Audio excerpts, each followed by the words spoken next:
উড়িষ্যায় কাজ করতে গিয়ে খুন সুতির চক বাহাদুরপুরের যুবক জুয়েল রানা, শোকস্তব্ধ গোটা এলাকা। আসামে হিন্দু বাঙালি ছেলেকে পুড়িয়ে মারার পর উড়িষ্যায় গণপিটুনিতে মারা হলো মুসলমান বাঙালি ছেলেকে। হিন্দু মুসলমান বাঙালি চালিয়ে যাও, আর উড়িষ্যা ঘুরে এসো। মানসিক বিকাশ ঘটবে, জ্ঞানচক্ষু উন্মোচিত হবে। বাংলাদেশি তকমা দিয়ে উড়িষ্যায় খুন হওয়া মুর্শিদাবাদের বাঙালি পরিযায়ী শ্রমিক জুয়েল শেখের বাড়িতে পাশে থাকার বার্তা নিয়ে বাংলা পক্ষর মুর্শিদাবাদ জেলা প্রতিনিধি দল। আসুন শুনুন তাদের বক্তব্য। জয় বাংলা। আমরা বাংলা পক্ষ থেকে এই বার্তা দিতে চাই রাজ্য সরকারকে। আজকে 3 বছর নাগাদ বাঙালির ওপর এইভাবে অত্যাচার হয়ে আসছে।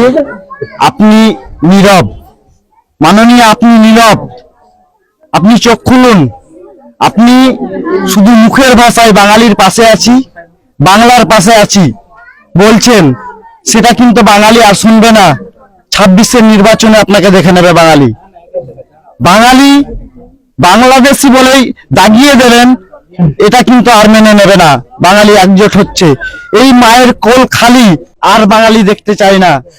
বাংলা প্রচুর পরিযায়ী শ্রমিক পশ্চিমবঙ্গে এখন পর্যন্ত রাজ্য সরকারের শ্রম দপ্তরের রিপোর্ট অনুযায়ী 2 লক্ষ পরিযায়ী শ্রমিক পশ্চিমবঙ্গে কাজ করছে বিভিন্ন রাজ্যের।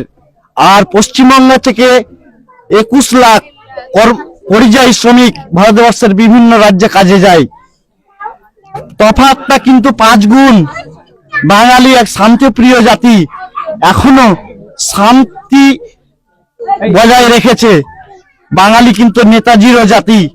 বাঙালি যদি একবার হাতে অস্ত্র ধরে, এর শেষ পরিণতি দেখে ছাড়বে।